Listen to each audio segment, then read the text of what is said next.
Hi everybody, it's Becky from Icing on Top Becky's Cakes, and today we're going to make this honeybee cake decoration. So let's get right in this. What you're going to need is some bubble wrap, and you're going to cut it to the size of your cake. And I also cut angles on this because I want a little gap, and you'll see why once we get going. And I'm going to set it on some parchment paper or some wax paper and get my meltums or candy melts, or even this works with chocolate. We'll get a microwave safe dish and go ahead. I'm going to pour the whole bag in. I got yellow, and we're going to mix it at 30-second intervals and just keep mixing till it's completely melted. I'm going to you don't need to do this, but I wanted to add some gold dust to kind of give it some little shimmer going on here. So the Sugar Out Store has edible gold dust, so I'm going to go ahead and spray that on. And then I'm going to give this 2 minutes after it's completely melted, so it's not so hot that it melts your plastic. So give it 2 minutes, and then we're going to pour it onto our bubble wrap. And I'm just going to pour it as evenly as possible back and forth to make sure this entire area is covered. And as you can see, that is the reason for our wax paper underneath, because this is going to get on the wax paper if you're getting all the corners and ends. And I'm going to use an offset spatula to go ahead and smooth it out and make sure that it's all even and each corner and each end is completely covered evenly. Now, I've had my cake in the freezer while I do this. I'm going to let it stay in the freezer for about 30 minutes before I actually get this all ready. And it just is easier to work with a firm cake. You don't have to have a frozen cake to put this on, but it definitely makes it easier to work with a frozen cake. It just keeps it firmly in place while you're trying to manhandle it with the candy melts and everything. So I go for easier, and because this can be a messy process, especially when you pick it up. So you gotta just watch how you pick this up. So I'm gonna pick it up by the ends, and I'm going to try to kind of hold it taut across there so it doesn't wrinkle and stuff. And then I'm going to make sure that bottom lines up, because the bottom lining up is the main part, so I can actually kind of squish that down a little bit while it's still a little bit wet enough for me to move.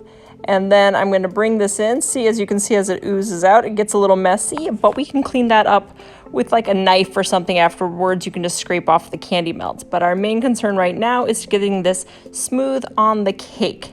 So once it's on there, it's not too difficult to smooth out, but you want to do it quickly before it starts firming up on you.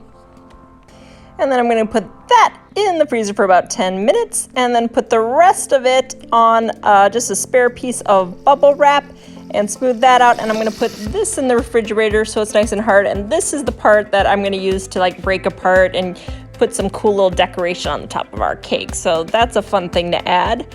And once we take it out of the freezer, we're going to gently pull this back. If you yank it, you're probably going to pull off a piece of it. So you want to gently pull it back bit by bit. Like I said, you could yank it, but then you'd probably end up breaking some of it and pulling it off. So you just be patient with this process, and your patience will pay off.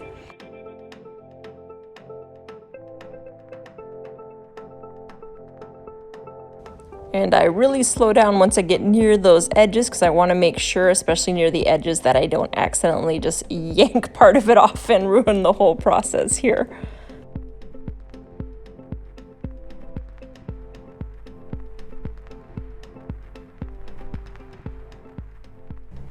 And look how fun that looks already. I just love the look of this. It totally looks like a honeycomb.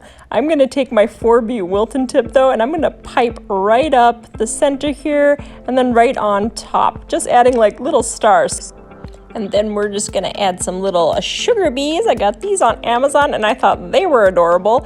And so I'm going to place them after I pipe a few, because if I let my buttercream crust over, they won't stick as well. So I always do a little bit of piping, and then I put either sprinkles or whatever I'm putting on there. But I'm also going to use these sugar pearls. I have some black sugar pearls, some yellow sugar pearls, and these little white seed pearls. And I'm going to add those to add a little bit of cuteness and some fanciness to my cake. Then I'm just gonna go ahead and continue piping all along the top because I really like the look of these stars. I'm gonna go ahead and add the rest of those sprinkles up there and some sugar bees.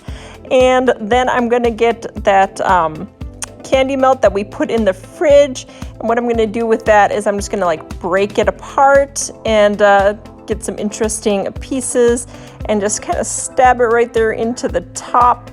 And I really liked the look of this honeycomb just coming out of the top here and then adding a few bees. It was really cute, and I think this is one of the easiest things to do to really dress up a cake. So I really enjoyed this process, and thanks for watching my tutorial, and please subscribe to my channel.